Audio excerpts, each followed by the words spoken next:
Halo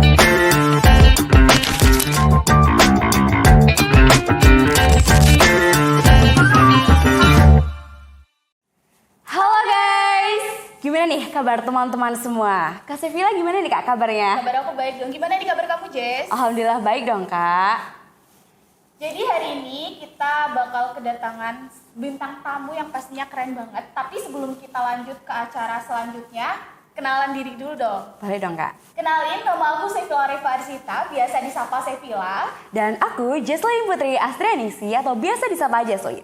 Selamat datang dan kembali lagi ke CLBK Cerita Lama Bareng Kita. Di mana di sini kita bisa sharing-sharing ide, inspirasi, bahkan hal-hal menarik lainnya tentunya. Oh ya kak, ngomong-ngomong kita mau ngapain sih kak? Jadi hari ini seperti yang udah aku omongin di awal tadi nih, kita bakal kedatangan bintang tamu yang pastinya keren banget. Jadi bintang tamu kita hari ini merupakan salah satu alumni dari SMA Negeri 2 Cilacap nih. Di mana bintang tamu kita hari ini sedang melanjutkan pendidikannya di salah satu universitas negeri di Indonesia, yaitu Universitas Gadjah Mada atau yang biasa kita tahu dengan UGM. Oke, langsung sambut aja nggak sih kak? Boleh, yuk sambut aja. Kita sambut bintang tamu pada hari ini, Kak Naufal Sani Hakim.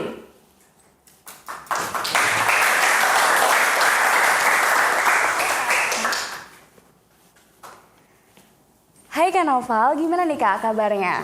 Untuk kabar saya alhamdulillah baik. Alhamdulillah. Perjalanan ke sini gimana nih Kak? Lancar? Perjalanan tadi dari rumah bisa dibilang ya lancar, kan Cilacap juga termasuk daerah yang cukup sepi ya, nggak seramai Yogyakarta gitu. Oke. Kak Naufal sendiri saat sudah diberitahu untuk mengikuti kegiatan ini, untuk memotivasi kita semua gimana nih Kak rasanya? Kalau dari saya pribadi nih pada awalnya kan cukup kaget ya, soalnya kan saya juga termasuk alumni yang udah cukup 2 tahun lulus saya, jadi kan bukan fresh graduate SMA 2 nih.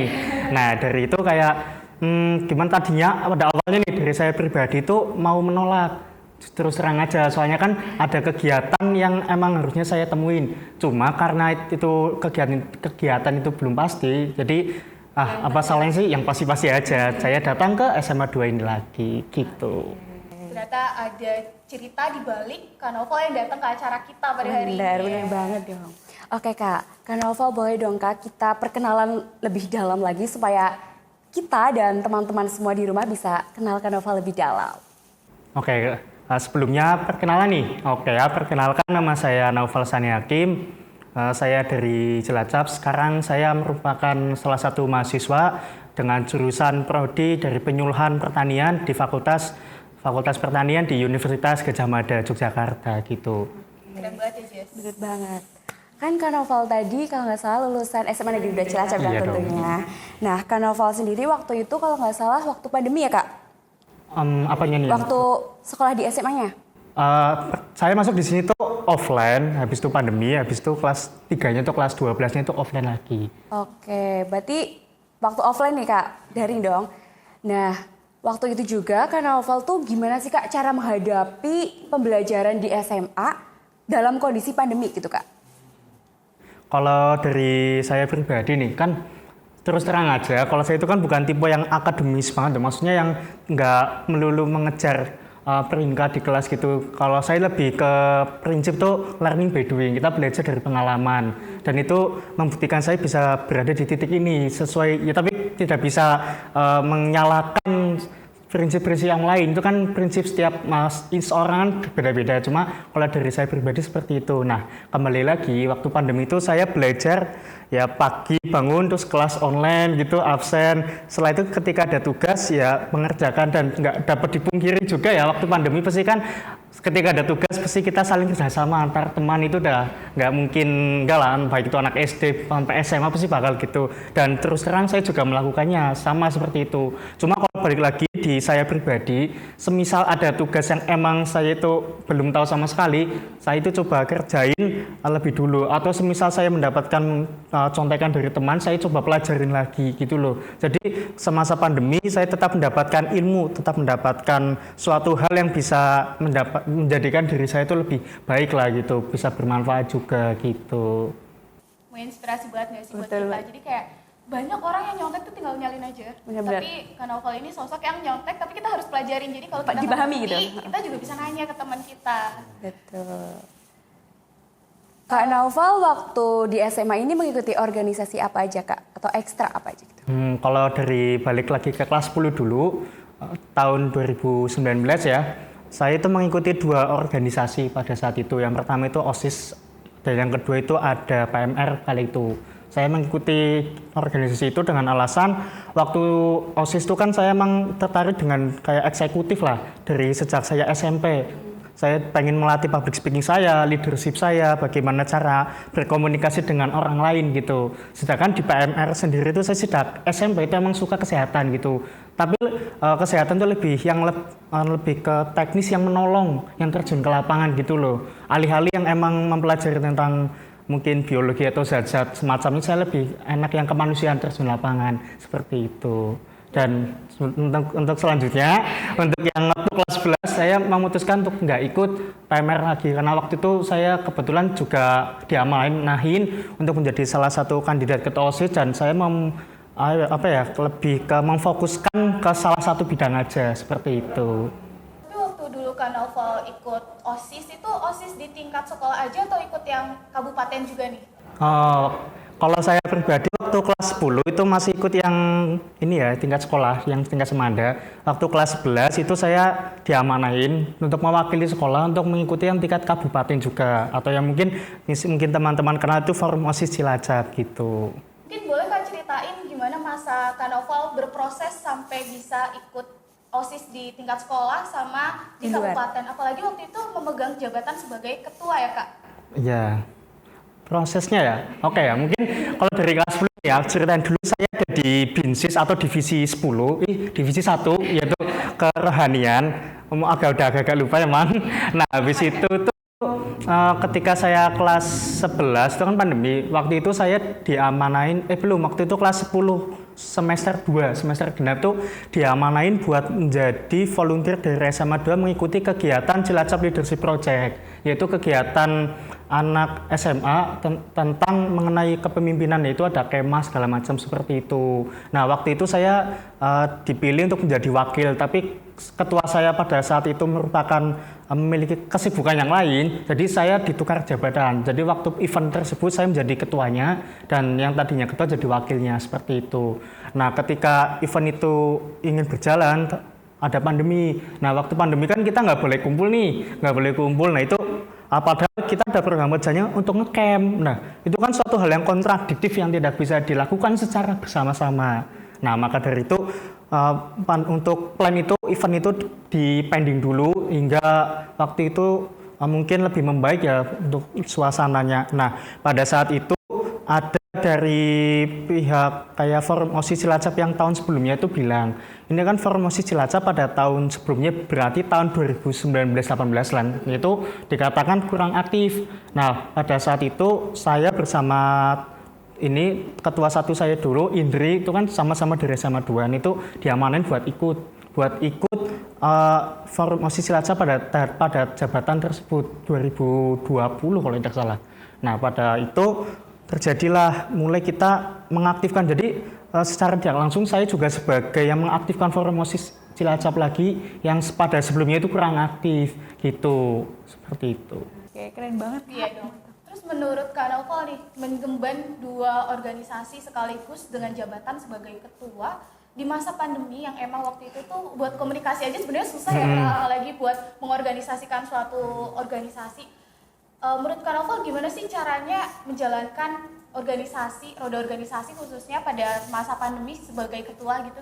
Kalau dari saya pribadi itu yang pastinya pusing ya, karena terus terang saja ketika menjadi ketua Forum OSIS Cilacap saya itu berharap menjadi ketua 1 atau ketua 2. Karena kan saya sudah mengemban ketua umum di OSIS Semanda, dengan menjabat menjadi ketua dengan jabatan tertinggi itu saya ditakutkan tuh emang susah, dan emang alhamdulillah dan rezekinya malah saya mendapatkan 2 jabatan di ketua umum yang sama. Nah, untuk dari saya pribadi itu waktu itu ada dilema yang sangat tinggi, yaitu 2 hal. Yang pertama itu antara eventnya berjalan dengan baik, mengaktifkannya kembali dalam tanda kutip, atau yang kedua lebih kenal ke teman-temannya, ke anggota-anggota waktu itu. Soalnya kan menurut saya ketika 2 itu itu digabungkan di masa pandemi itu suatu hal yang susah. Apakah kita akan ke goals kita sebagai organisasi atau kita lebih ke memperluas relasi supaya di tahun-tahun berikutnya tetap berjalan gitu. Nah, kalau waktu itu saya pribadi itu memilih untuk lebih ke eventnya. Jadi lebih ke eventnya untuk di forum OSIS Cilacap dan untuk di organisasi di Semandanya. OSIS Semandanya itu lebih ke ini teman-temannya waktu kali itu. Dan tentunya saya di sini nggak sendiri, saya dibantu teman-teman saya yang pastinya itu sangat-sangat mensupport karena waktu itu saya juga mengalami dilema, kebingungan, dan tentunya kalau dari saya sendiri itu emang bakal susah sih. Tentunya ada teman-teman yang selalu support saya pada kala itu. Dari cerita Kak Naufal tadi, Kak Naufal ini aktif berorganisasi ya Kak? Ya. Nah, dalam keaktifan itu, Kak Naufal kan juga menjabat sebagai ketua OSIS nih. Kak Naufal punya nggak sih rasa suka duka saat menjabat sebagai ketua OSIS? Ketua OSIS yang di SMA 2? Iya. Oke. Kalau dari suka duka ya, kalau sukanya sih waktu itu apa ya, mungkin sukanya waktu awal menjabat tuh kayak suatu hal, mungkin kayak kepuasan tersendiri. Soalnya kayak aku pengen jadi ketua OSIS tuh ada sejak aku masih SMP gitu. Ketika saya masih SMP tuh saya punya impian ketika saya SMA itu saya menjadi ketua OSIS. Nah, kenapa demikian? Soalnya waktu SMP tuh saya ikut di organisasi itu sebagai staff, kayak sebagai staff aja, dan ingin mencoba untuk menjadi yang ya lebih better, lebih baik. Nah, ketika SMA seperti itu. Nah, waktu untuk dukanya itu pastinya yang pertama itu pandemi ya. Pandemi itu suatu tanda tanya yang sangat besar di kepala saya, di benak saya juga. Ketika pandemi itu program kerja yang bisa kami lakukan pada saat itu apa sih itu? Mungkin kayak mengadakan kelas meeting offline aja nggak bisa, atau mungkin GREAS aja nggak bisa secara offline. Pada kali itu kan pengalaman-pengalaman yang diberikan oleh kakak kelas kami itu kan secara offline ya full. Ketika waktu itu saya kelas 10, sedangkan kelas 11-nya tuh benar-benar nggak ada pengalaman sama sekali ngejalanin organisasi secara online itu seperti apa. Nah, maka dari itu kayak dukanya di situ. Cuma bukan berarti itu menjadi suatu halangan, suatu pantangan. Karena waktu itu saya pribadi punya ini kayak prinsip, jangan selalu menyalahkan keadaan. Cobalah kita bergerak dan kita mencoba untuk memahami dan memanipulasi apa yang ada supaya kita tetap bisa berjalan, kita tetap bisa melangkah untuk menjadi lebih baik gitu. Jadi intinya dukanya ya tetap kita jalanin aja gitu, jangan terlalu lama merenung gitu. Keren banget ya Kak, suka duka dilewatin dengan oke lah gitu. Ada nggak sih Kak tanggapan dari orang tua atau pendapat orang tua ketika Kak Naufal izin mengikuti organisasi? Ketika saya kelas 10 itu saya diizinkan saja untuk mengikuti organisasi. Namun ketika kelas 11 itu agak dilema sebenarnya dari orang tua. Soalnya kan pandemi. Nah, juga orang tua sendiri itu awalnya takut saya tidak bisa fokus ke akademik dan menjadikan mungkin karena jenjang pengen kuliah juga di sekolah negeri gitu ya pada saat itu, orang tua impiannya juga takutnya kalau difokus di organisasi nanti takutnya nggak kehandle gitu. Soalnya kalau dari saya pribadi itu bukan tipe orang yang bisa multitasking kedua hal yang sangat berbeda. Soalnya kan non akademik dengan akademik nih, ketika dua itu saya jalankan dan fokuskan secara bersamaan pasti nggak maksimal gitu. Kayak mungkin presentasinya ya 70% lah. Nah, saya memutuskan untuk fokus di salah satunya aja gitu. Dan pada awalnya memang kurang diizinkan dan saya coba untuk menjelaskan, dan saya juga waktu itu sempat untuk melakukan kayak semacam perjanjian bahwa saya berjanji bahwa saya tetap bisa masuk PTN meskipun saya mengikuti OSIS kembali, dan pada saat itu juga saya memberitahu bahwa saya menjadi calon ketua pada saat itu. Tapi dengan organisasi yang saat itu Kak Naufal jalankan dan juga pandemi saat itu yang sedang melanda deras-derasnya, gimana sih cara Kak Naufal itu tetap membuat skala prioritas yang menurut Kak Naufal ini benar-benar penting, apalagi membagi waktu antara organisasi sama akademis yang mungkin bagi beberapa orang mereka itu nggak terlalu penting ya bagi akademis, karena mereka cuma ini tuh yang penting organisasi doang nih, akademis mah nggak seberapa. Itu cara Kak Naufal menentukan skala prioritasnya dan menentukan kedua itu gimana? Kalau dari saya pribadi nih, buat nentuin skala prioritas itu pastinya fleksibel ya, nggak suatu hal yang paten. Waktu saya kelas 10, itu karena saya menjabat menjadi ketua, saya skala prioritas mana yang emang penting dan itu emang mendesak. Dan pada kali itu waktu saya masih kelas 11, saya memutuskan untuk skala prioritas ke OSIS-nya dulu. Karena saat itu jabatan saya sebagai ketua, yang pertama. Dan yang kedua itu emang saya masih kelas 11, saya waktu itu merasa masih ada kelas 12 nih buat fokus seperti itu. Nah ketika saya udah kelas 12 kan waktu itu emang belum demis ya, belum pergantian jabatan. Nah waktu kelas 12 saya mulai menurunkan untuk intensitas saya di organisasi. Saya tukar untuk menjadi fokus ke akademiknya dulu nih. Habis akademik baru organisasi. Tapi dilihat juga semisal nih di OSIS itu ada event yang katakanlah hamin seminggu otomatis itu suatu hal yang mendesak dong. Nah ketika itu hal yang mendesak saya bakal fokus di OSISnya dulu. Saya fokus di OSIS buat nyelesain event itu. Tapi ketika itu eventnya mungkin bukan masuk merendahkan atau apa, mungkin eventnya masih lama atau mungkin masih santai gitu, pasti saya bakal ke akademiknya dulu. Cuma kalau secara keseluruhan, ketika saya kelas 11, saya lebih ke OSISnya dulu, baru ke akademik. Ketika saya kelas 2, kelas 12, saya balik. Saya ke akademiknya dulu, baru ke OSISnya, seperti itu.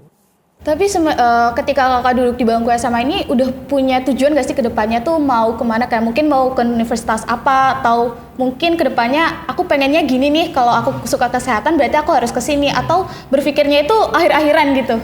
Ketika saya kelas 10 terus terang saya udah ada kayak plan. Waktu itu saya emang masih ada dilema antara saya ingin masuk kesehatan sama saya ingin masuk pertanian. Karena basic dari keluarga ayah ada beberapa yang emang di pertanian dan juga dari keluarga ibu juga ada.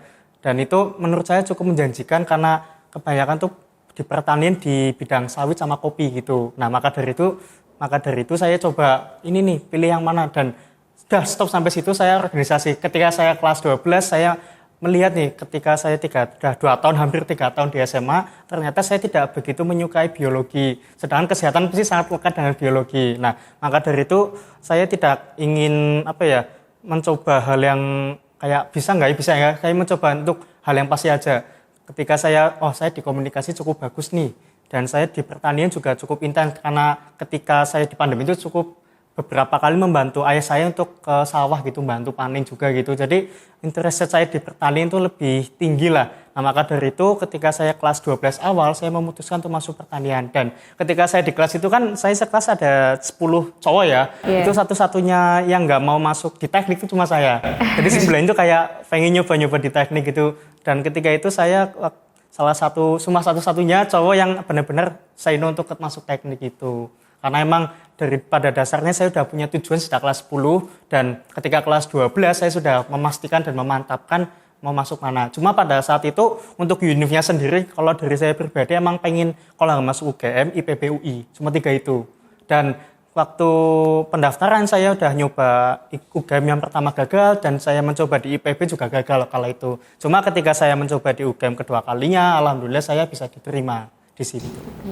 Pendaftaran pertama itu berarti melalui jalur SNMPTN atau ikut UTBK tahap yang tahun ini sebelum gap year gitu?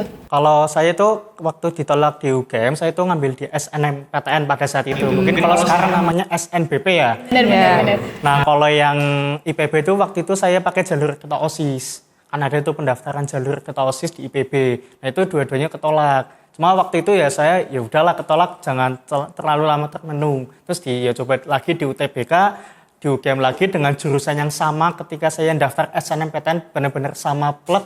Terus saya coba lagi dan alhamdulillah bisa lolos gitu. Alhamdulillah. Keren banget, betul. Ngomong-ngomong tadi Kak Novel kesini bawa apa aja nih Kak? Oh tadi untuk kesini emang diamanain dari panitia, bukan masuk flexing atau apa ini, emang dari panitianya. Ini yang pertama saya membawa alma mater UGM. Ini mau dibuka atau gimana? Boleh. Buka aja. Kita tunjukin ke teman-teman. Ini kayak review gitu ya malah ya. Ini alma mater UGM. Ini alhamdulillah bisa masuk sini. Alhamdulillah dengan impian saya gitu. Dan yang kedua ini ada baju Korsa, ini forum OSIS Cilacap. Waktu itu saya mendapat jadi ketua umum, diamanain. Masih sama nggak ya bajunya sekarang sama yang dulu? Mungkin ada yang ikut? Belum ya? Belum. Soalnya juga nggak begitu update juga saya. Kayak udah fokus di perkuliahan aja gitu. Nah, habis itu ini selanjutnya ada, mungkin ya teman-teman di sini udah pada tahu lah ini alma mater OSIS saya ketika kelas 10 dan kelas 11. Sebenarnya ada 2, cuma satunya ada di ruang OSIS ya. Saya hibahkan lah buat OSIS. buat inventaris OSIS juga. Nah ini alma mater OSIS jaket itu. Oke, keren banget Kak. Tapi perjuangannya pasti dibalik itu banyak banget ya kali-kaliku yang udah dilaluin. Kalau dibilang lika-likunya banyak, cuma kalau dibilang sekarang ya jadi nggak berasa, soalnya memang udah mencapai titik ini gitu loh. Yes, bener banget. Waktu itu kan lewat UTBK ya Kak, karena di SNMPTN waktu itu belum berhasil mendapatkan kesempatan. Boleh tahu nggak sih Kak, mungkin kasih tips juga ke teman-teman strategi buat melalui UTBK itu gimana? Oh, kalau untuk di UTBK, kalau dari saya pribadi itu belajarnya itu setelah saya ketolak SNMPTN. Maksudnya fokusnya itu pas tuh ketolak di SNMPTN tuh benar-benar wah ini UTBK nih. Waktu itu belum tahu nih ada pendaftaran jalur ketua OSIS IPB pada kala itu. Jadi udah mulai fokus. Berarti amin berapa bulan aku juga kurang tahu. Aku udah agak lupa juga ya. Kalau dari tipsnya yang pertama itu belajar apa yang kita bisa dulu. Jadi kan waktu zamanku tuh masih ada TKA ya, yang IPA-IPS gitu, enggak. Kalau sekarang semuanya TPS. Kalau dulu itu masih ada TKA, nah kalau nggak salah. Nah itu saya fokusin di TKA-nya tuh yang saya bisa pada kali itu, saya emang cukup suka fisika, nggak terlalu itu. Sama satunya itu ada matematika. Nah ketika itu saya fokus di situ. Nah ketika TPS-nya saya coba yang suka dulu. Kenapa yang suka dulu? Soalnya kalau emang belajar semua itu takutnya nanti nggak ke-handle. Kecuali emang teman-teman udah mempersiapkan dari kelas 10. Karena emang kalau saya pribadi sistem kebut ya. Jadi mau nggak mau ya saya pilih yang emang saya kuasain dulu. Nah ketika sudah hamil 1 bulan, saya coba untuk pelajaran yang awalnya tidak saya kurang sukai atau saya kurang interest dari situ.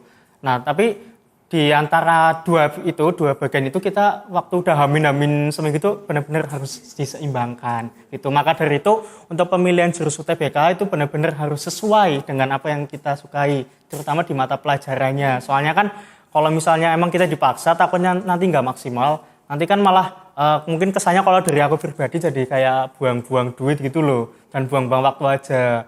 Malah misalnya kalau waktu itu kalau di pikiranku waktu itu misalnya masuk swasta malah nanti kalau dari aku tuh takutnya ke biaya orang tuanya gitu.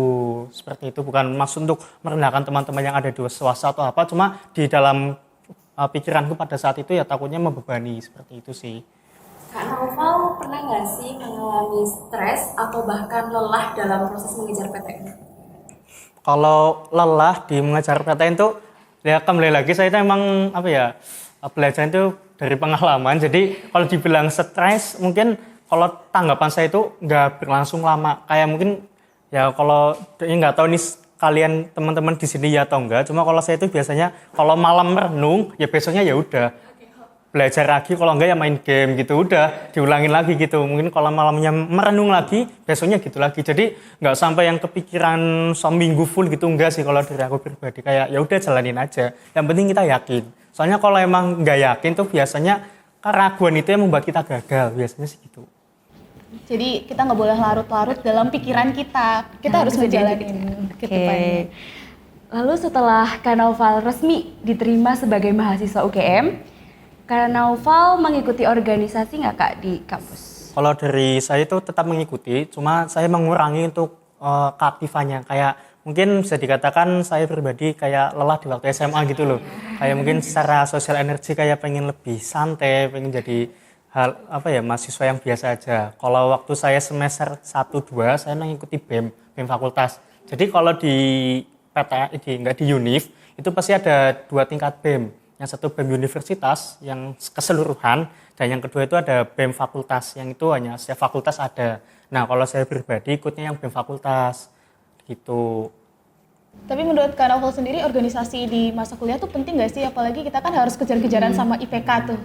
Menurut Kak Naufal sendiri gimana? Kalau dari saya pribadi nih, kembali lagi. Kalau misalnya emang kita ada tujuan yang bagus atau mungkin ingin menambah pengalaman yang emang benar-benar kita tahu itu bagus. Cuma kalau menurut saya pribadi karena di masa kuliah itu ada suatu perbedaan yang sangat menonjol ketika di masa SMA, yaitu salah satunya adalah keaktifan. Ketika saya di SMA tuh saya merasa anak-anak aktif tuh hanya dari golongan anak yang emang sebelumnya emang sudah aktif gitu loh. Mungkin dia emang basic dari organisasinya atau emang anaknya emang public speak-nya bagus, keberaniannya bagus. Nah, tapi ketika di kuliah itu semuanya dituntut untuk aktif. Jadi kayak emang kalau nggak diri sendiri siapa sih yang mau membantu gitu loh. Kalau di perkuliahan tuh gitu. Apalagi semakin menambah semesternya udah semakin fokus lah ke diri sendiri.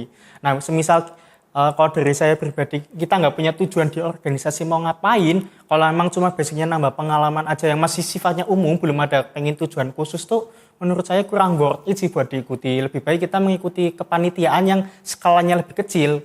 Kayak kita daftar kepanitiaan, kita ikut eventnya, selesai, udah. Kalau organisasi kan kita kan 1 tahun periode kan, dan di 1 tahun pasti kan kita kayak roda. Kadang mungkin di atas lagi niat-niatnya nih, kadang mungkin lagi jenuhnya. Nah, maka dari itu menurut saya pribadi di mengikuti event atau kepanitiaan lebih worth it lah ketimbang ikut organisasi gitu. Jadi memang beda Bener, gitu ya bener. dunia perkuliahan sama dunia SMA yang dijalanin. Kalau Kak Noval sendiri, menurut Kak Noval nih, kepanitiaan atau organisasi yang lebih tampak menguntungkan itu yang mana Kak? Kalau dari saya pribadi sih, kembali lagi ya pastinya ke diri kita. Kita mau nyari apanya dulu nih.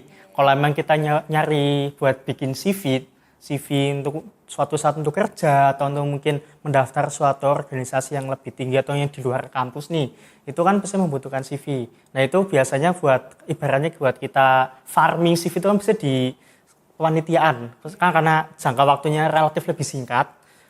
Kalau di organisasi kan jauh lama gitu. Nah itu takutnya itu emang kita nggak fokus di situ, dan karena kita mungkin di dunia perkuliahannya di akademinya sudah sibuk, mungkin yang anak saintek ada labrak segala macam. Nah itu kan jadinya di organisasinya kurang nih, jadinya setahun itu jadi sia-sia malahan gitu, nggak dapat apa-apa gitu sih.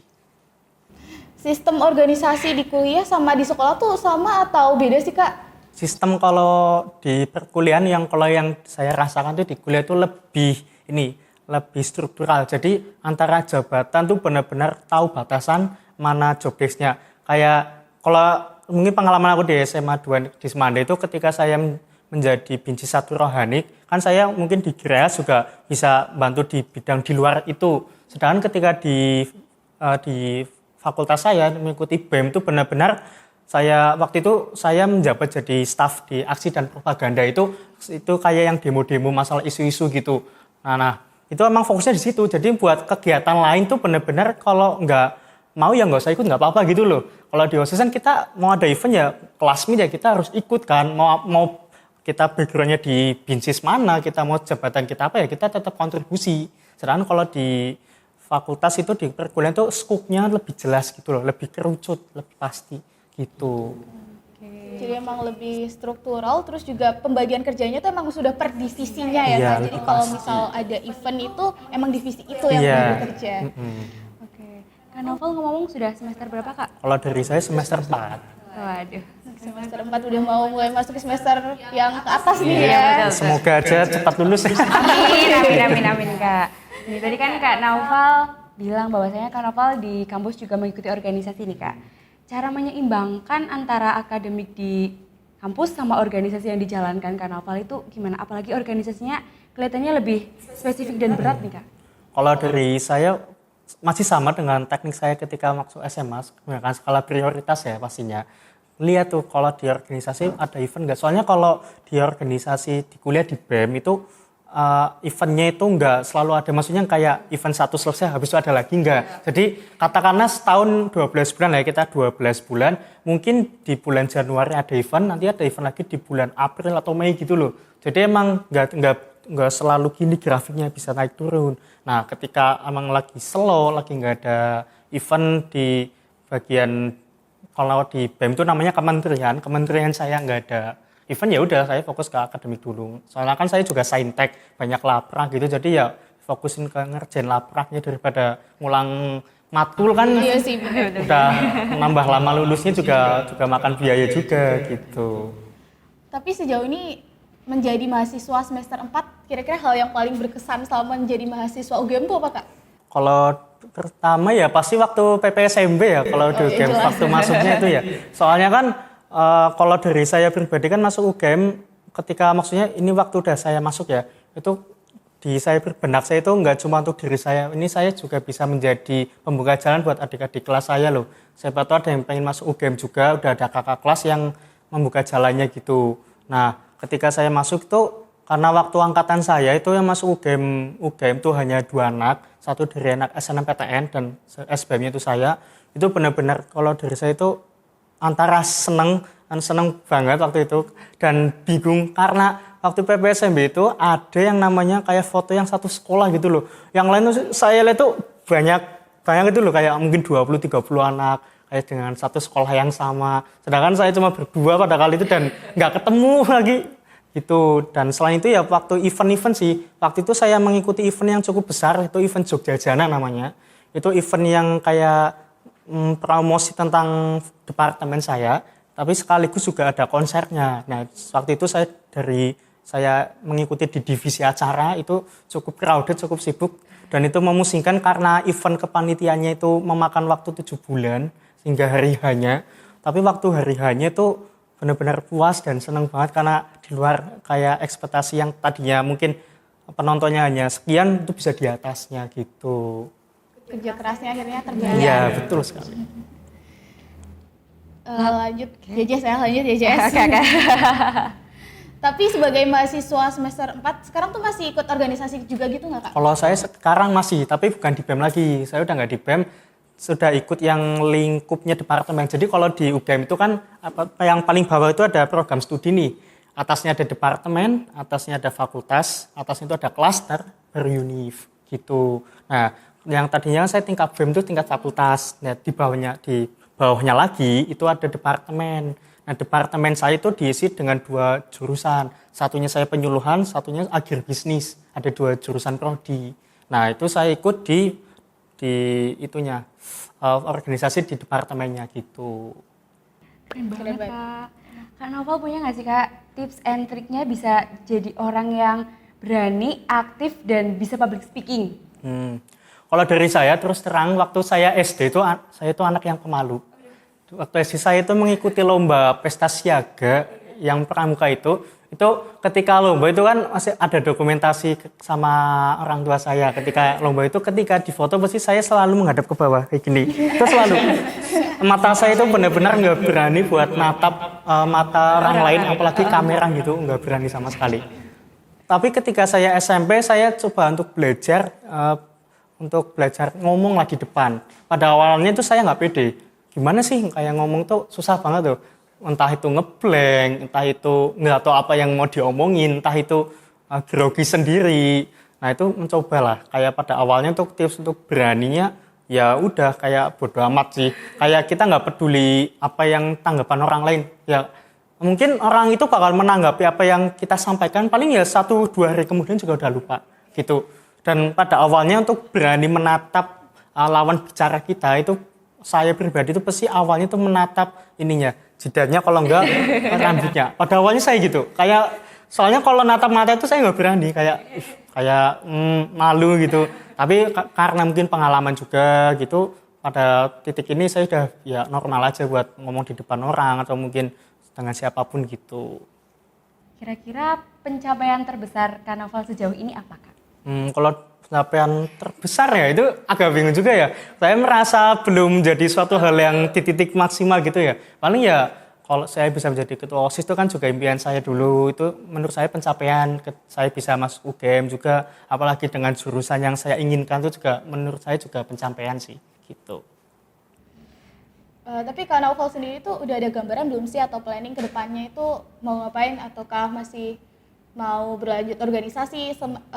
Planningnya itu untuk ketika kita masih kuliah sama planning ke depannya nanti mungkin setelah lulus. Kalau kuliah sih planningnya ya mengikuti ini ya, organisasinya sampai selesai ya pastinya. Itu salah satu planning saya. Soalnya kan di mana ya, di perkuliahan, dunia perkuliahan sendiri tuh ada loh yang misalnya organisasi tapi berhenti di tengah-tengah tuh ada.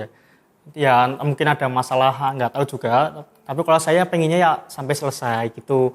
Dan mungkin kalau plan selanjutnya, saya pengen KKN-nya sih di luar Jawa, itu sih salah satu plan saya. Kayak menurut saya di Jawa itu udah membosankan ya, karena walaupun saya pribadi belum keliling Jawa dari ujung ke ujung sih, tapi kayak pengen mencoba suatu culture yang baru gitu loh. Nah, ketika saya lulus saya pengennya ya masuk ke dunia pertanian, terutama di sawit sih kalau saya pribadi. Bener. Pertanyaan terakhir nih dari kita. Kita minta tolong buat Kak Noval mungkin beri motivasi buat teman-teman yang di rumah buat semangat terus mengejar apa yang mereka cita-citakan. Motivasi ya, kalau dari saya pribadi sih motivasi itu muncul karena diri kita sendiri. Entah itu karena kita gengsi dengan teman kita yang lebih berhasil, atau apapun itu yang membuat kita memiliki rasa iri. Karena rasa iri yang mungkin kebanyakan dianggap negatif itu bisa juga menjadi energi yang positif dan membuat diri kita bisa melampaui batasan yang kita miliki. Gitu sih kalau dari aku. Terima kasih Kak Noval untuk motivasi dan pertanyaan-pertanyaan kita hari ini. Oke. Semoga kuliahnya sukses selalu. Sesuai Kak Noval tadi, cepat lulus. Amin. Dan organisasinya berjalan dengan lancar. Amin. Terima kasih ya Kak. Dah, untuk teman-teman semua, seperti yang dikatakan Kak Noval tadi, seseorang yang hebat itu bukan dia yang berhasil di awal, tetapi siapa yang bisa bertahan untuk mencapai apa yang dia cita-citakan. Dan jangan lupa juga, suatu keberhasilan harus diimbangi dengan usaha, doa, dan juga ketekunan. Salam manis dari kita. Terima kasih dan sampai jumpa.